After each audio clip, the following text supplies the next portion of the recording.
Dalam nama Bapa dan Putra dan Roh Kudus. Amin. Shalom, balik lagi di podcast Sego.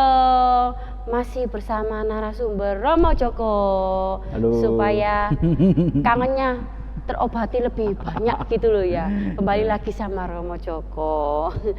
Oke, Romo Joko, kita podcast kedua ini. Ya, kedua ini. Tadi masalah untuk keturunan ya Romo ya. Sekarang masih ada sih hubungannya Romo, masih berkesinambungan. Ya. Oh, nanti aja ya tentang apa biar masyarakat penasaran ya. Oke Romo, pertama-tama nih pertanyaan dari kami, gimana sih Romo pemahaman tentang martabat hidup manusia seturut pandangan dalam gereja Katolik? Ya, soal martabat manusia ini memang sangat dipegang teguh oleh gereja Katolik. Martabat manusia itu luhur. Ya, banyak dokumen-dokumen gereja itu selalu berkaitan dengan nilai luhur martabat manusia. Apapun itu kaitannya, misalnya soal kerja, soal apapun itu selalu kaitannya dengan martabat manusia, karena gereja sungguh menghargai kehidupan manusia, nilai kehidupan itu.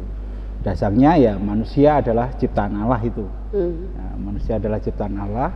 Manusia dianugerahi akal budi dan kehendak bebas. Ya, jadi itu yang menjadi pegangan, menjadi dasar mengapa gereja sampai saat ini dalam dokumen-dokumennya selalu berkaitan dengan nilai martabat luhur manusia. Jadi itu.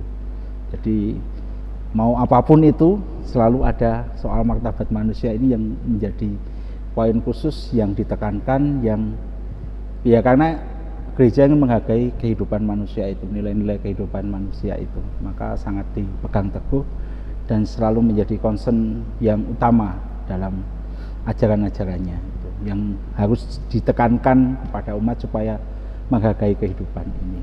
Oke. Terus Romo, berdasarkan ajaran-ajaran magisterium, hidup manusia itu sudah dimulai sejak kapan Romo? Ya, dalam dokumen gereja, ya, dalam dokumen gereja itu secara jelas dan tegas, ya, kehidupan manusia itu ya dimulai ketika bersatunya sel sperma dan ovum jadi satu itu. Ketika pembuahan itu, disitulah sudah jadi manusia. Jadi sudah benar-benar manusia, ya, bukan ketika sudah berumur berapa, enggak. Ketika sperma dan ovum bersatu dan menjadi zigot pertama-tama, sudah ada sel-sel itu, ya, itu sudah jadi manusia. Ya, jadi sejak itulah, yaitu masih zigot, masih janin pun dia tetap manusia dan dihargai secara penuh. Nah, jadi dia sudah punya kehidupan di situ. Ya, itu. Nah, ini tadi kenapa saya bilang masih berkesinambungan dengan podcast sebelumnya. Karena Romo tadi sudah menyentil masalah janin. Nah, ini pertanyaan yang ini Romo, yang berkesinambungan cuman bertolak belakang sih sama yang tadi. Gimana Romo pandangan gereja Katolik tentang pelaku aborsi dan dasar penolakan gereja terhadap aborsi itu tadi? Kalau aborsi, ya secara tegas gereja sangat menolak dan menganggap bahwa itu dosa besar, sama nilainya seperti pembunuhan, karena ya tadi tidak menghargai kehidupan manusia. Jadi meskipun masih zigot, masih janin, itu sudah jadi manusia. Dan itu juga punya martabat yang luhur sama seperti kita yang sudah dewasa ini. Jadi martabatnya sama, jadi juga harus dihargai. Jadi kalau orang yang melakukan aborsi itu ya sudah dianggap dosa besar. Terus dalam hukum gereja dia secara otomatis terekskomunikasi, jadi tidak boleh menerima sakramen dan lain-lain gitu. Jadi sudah termasuk dosa sangat besar itu. Lalu Romo, bagaimana sikap gereja Katolik terhadap pelaku hukum aborsi seturut kerangka hukum kanonik? Ya tadi, bahwa orang yang melakukan aborsi itu secara otomatis ya langsung terkena ekskomunikasi, ya. Jadi terkena ekskomunikasi artinya dia sudah ketika melakukan itu saja sudah dilakukan itu secara otomatis sudah terekskomunikasi dari gereja. Artinya dia tidak bisa menerima sakramen dan sebagainya. Ya. Dia terkena dosa besar. Ya. Jadi nilainya sama seperti ya membunuh manusia itu. Oh, membunuh manusia. Ya karena janin itu meskipun kecil ya itu sudah manusia secara penuh ya itu. Nah Romo, Jadi, ini pertanyaan mungkin yang biasanya ditunggu oleh semua orang nih Romo ya. Nah sekarang kan zamannya kayak media sosial kan, anak-anak sekarang sekolah pun harus pakai media sosial.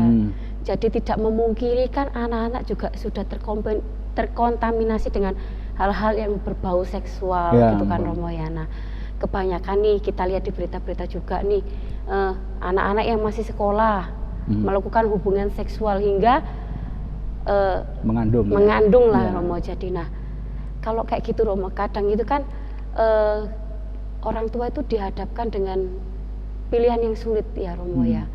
Kadang kayak antara malu atau gimana gitu. Mungkin ada beberapa orang tua yang bisa menerima, tapi ada yang anakku lo masih sekolah, belum waktunya untuk memiliki anak. Nah, kadang kan terpikirkan untuk dengan mereka untuk melakukan supaya anaknya melakukan tindakan aborsi. Sedangkan dalam ajaran Katolik tidak boleh. Tapi terkadang kalau dengan anak seusia segitu kan mentalnya mungkin kalau anak sekolah masih labil ya Romo ya. Jadi kalau dipertahankan pun mereka itu kayak merasa malu terus aku nggak mau hidup, malah kadang itu ada yang nekat minum baygon lah apa supaya nah itu kan malah di sisi satu membunuh janin juga membunuh diri sendiri. Nah kalau dihadapkan ada pilihan sulit seperti itu Romo, harus gimana sih Romo? Ya pertama-tama ya tidak mungkin zaman sekarang banyak sekali kasus yang demikian ya, banyak kali kasus yang demikian. Yang pertama-tama perlu pendampingan sih bagi mereka yang hamil di luar nikah lalu ingin digugurkan dan sebagainya, diberikan pemahaman bahwa janin yang kamu kandung itu sudah menjadi manusia, meskipun itu masih berapa minggu, 1, 2 minggu, 3 minggu, itu sudah jadi manusia. Supaya mereka mengingat bahwa itu sudah ada kehidupan di situ. Ya. Lalu tetap diberi pemahaman, didampingi, dengan bantuan banyak orang, terutama orang tua juga harus ikut ambil bagian dalam mendampingi anak itu.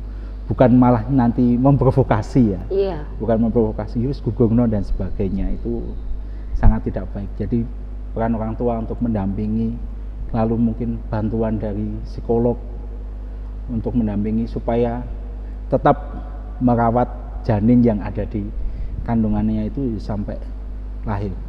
Yang penting itu dulu menyelamatkan itu. Entah itu kemudian setelah lahir bagaimana dia mau merawat sendiri atau dibawa ke panti asuhan untuk ya dirawat, itu urusan nanti.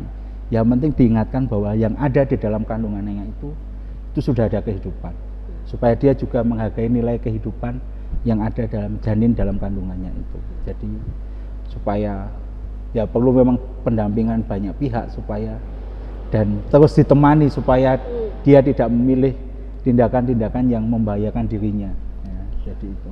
Ya itu mungkin kalau hubungan di luar nikah ya Romo, mungkin si pasangannya juga ikut mendampingi gitu ya supaya nah ini kalau hubungannya sama-sama suka terus gitu ya Romo.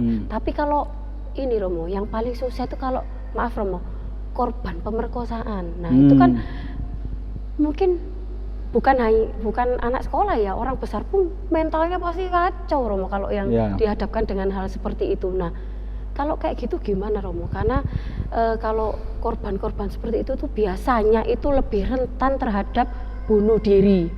Karena kan satu malu terus merasa kayak waduh aku wis kotor wis kok gini sih ya Tuhan, wis kacau gitu loh Romo. Gimana gitu? Sama sih ya, tetap ada pendampingan kepada mereka supaya pendampingan psikolog itu penting. Pendampingan kalau ya perlu pendampingan psikolog supaya intinya tidak membahayakan janinnya dan tidak memilih untuk aborsi.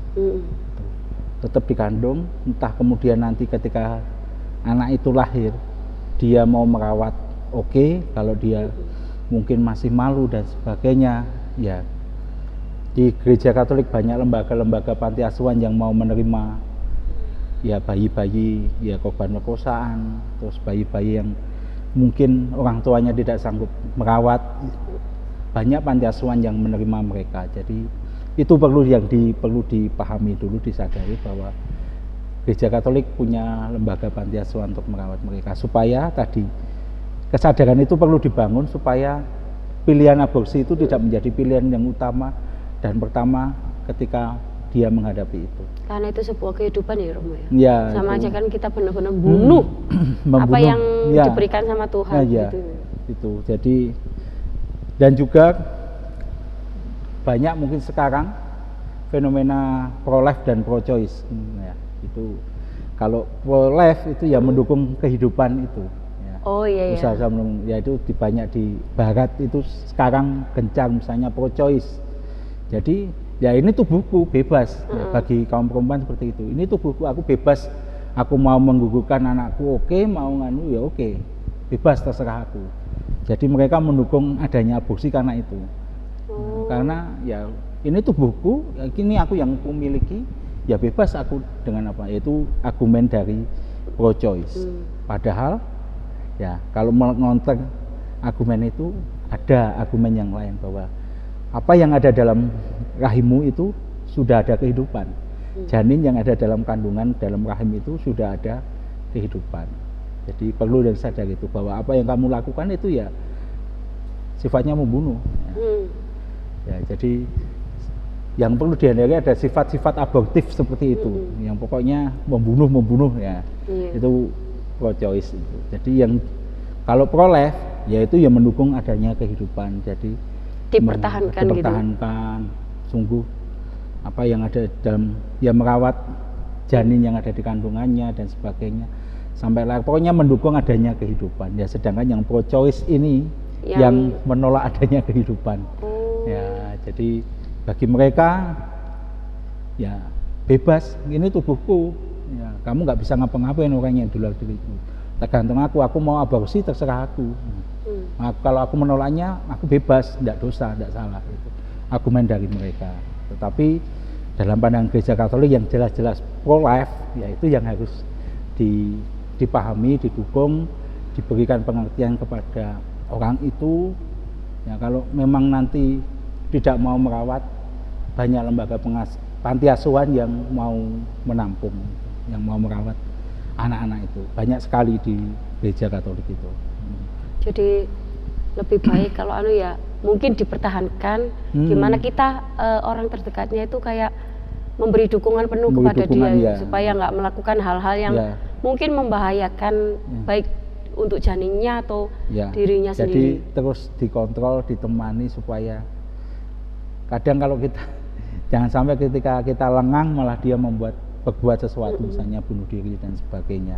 Jadi memang orang-orang itu perlu pendampingan khusus dan sangat intensif pendampingannya. Karena sensitif banget ya Romo orang kayak gitu. Dan supaya disadarkan itu nilai luhur martabat manusia bahwa meskipun itu masih zigot, masih bentuk janin, itu sudah ada kehidupan.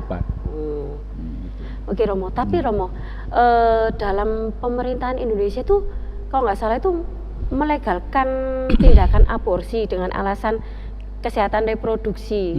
Terus ada juga karena alasan pemerkosaan. Terus gimana Romo pandangan gereja tentang peraturan pemerintah yang melegalkan aborsi itu tadi?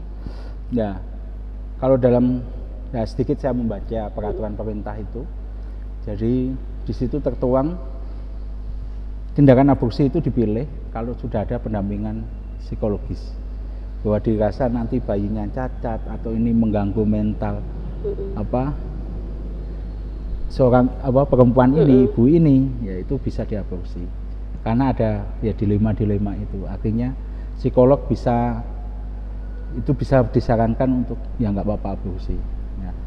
Itu dalam peraturan pemerintah ya. Tapi dalam Gereja Katolik jelas tidak boleh dan tidak bisa, karena sungguh-sungguh kita mau apapun bentuknya kita tetap mau menghargai nilai-nilai kehidupan. Berarti mau anaknya itu besok cacat atau apa, yang penting dipertahankan dulu. Karena itu kembali lagi kehidupan.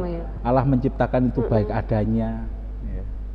Itu semua karya Allah itu yang harus diterima, yang harus dihargai. ya, harus dirawat dengan baik. Ya itu Gereja Katolik mengupayakan itu semua. Ya mungkin ini bertentangan dengan peraturan pemerintah ya, tapi kita mau itu nilai-nilai yang kita kejar dalam ajaran-ajaran Gereja Katolik adalah mau menghargai kehidupan itu. Iya. Ya kasihan juga sih Romo karena anak kecil kan dikandung tanpa dosa, masa mau dibunuh. Sedangkan dari dikutip tadi yang podcast kita sebelumnya itu banyak orang yang nggak bisa punya keturunan, sedangkan yang anak-anak yang melakukan hubungannya enak tapi mau diaborsi itu kok rasanya kayak gimana gitu loh ya. Sedangkan orang yang sudah sah di mata agama terus di gereja tapi menunggu kehadiran momongan itu susah gitu loh. Jadi ya gimana kita menghargai kehidupan gitu loh. Kalau pernah lihat itu video tentang aborsi ya, ilustrasi itu kalau orang-orang bisa melihat itu mungkin tidak akan melakukannya. Itu sangat mengerikan. Oh iya Romo, saya pernah mengerikan. Terus digunting, malah ada yang kepalanya dikeluarkan dulu terus apa baru gitu. disedot. Iya. Itu kalau orang punya hati, kalau hati nuraninya ini langsung merinding ya ampun. Masih dipakai. Karena kan dia janin itu hidup ya Romo ya. Lalu dibunuh, digunting kayak gitu. Dan itu pasti akan bertentangan dengan hati nurani manusia. Ya, pasti orang yang pernah melakukan itu hati nuraninya pasti akan ada pergolakan lah di hati nuraninya. Ya mungkin di luar sana kalau yang melihat podcast ini dan mungkin ada pemikiran mengalami hal yang serupa dan ada pemikiran untuk melakukan tindakan tersebut, mungkin bisa dipikirkan kembali dan mungkin adalah dilihat aborsi itu gimana, karena pasti kalau kita lihat pasti ngerasa kayak kok serem, kasihan juga kehidupan di dalam kita yang anak yang nggak tahu apa-apa, nggak punya dosa sampai digunting kayak gitu ya Romo ya. Jangan dilakukan. Jangan big no buat umat Katolik ya. Ingat big no. Pokoknya mungkin dipertahanin. Terus kalau nggak mau bisa ditaruh di panti asuhan Katolik kan ada. Terus Romo, dalam gereja Katolik sendiri apa ada potensi keadaan yang membenarkan dilakukan tindakan tersebut, tindakan aborsi tersebut? Tidak ada. Jadi tidak ada tindakan yang membenarkan. Tindakan membenarkan tindakan aborsi, seumpamanya kayak nanti kalau lahir ya itu tadi kembali lagi cacat karena sebelumnya sudah berusaha bunuh diri, minum baikon atau apa, jadi nanti lahirnya cacat gitu. Daripada nanti anaknya cacat nggak bisa ini mending diaborsi gitu. Kan pikiran orang kan mesti ada aja alasannya supaya mungkin menghilangkan malu atau gimana. Itu sejauh ini dan sampai saat ini dan sampai selama-lamanya tidak akan ada dalam gereja Katolik. Tetapi gini, misalnya ada kasus contohnya seorang ibu juga mungkin punya penyakit, ya mungkin dokter akan memberikan pilihan kepada suaminya. Ini pilih yang mana? Mungkin ya ini pilih anak atau istri. Ya. Tetapi yang secara tegas dalam ajaran gereja Katolik semuanya diselamatkan. Semuanya diusahakan untuk selamat. Jadi ada prinsip totalitas itu, jadi menyelamatkan semuanya.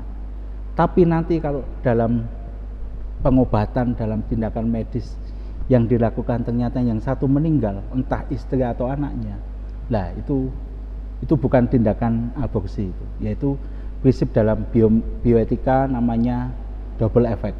Jadi ada efek yang lain yang sebenarnya tidak kita kendaki. Kita menghendakinya bahwa dua-duanya itu selamat. Tapi ada prinsip teori double effect.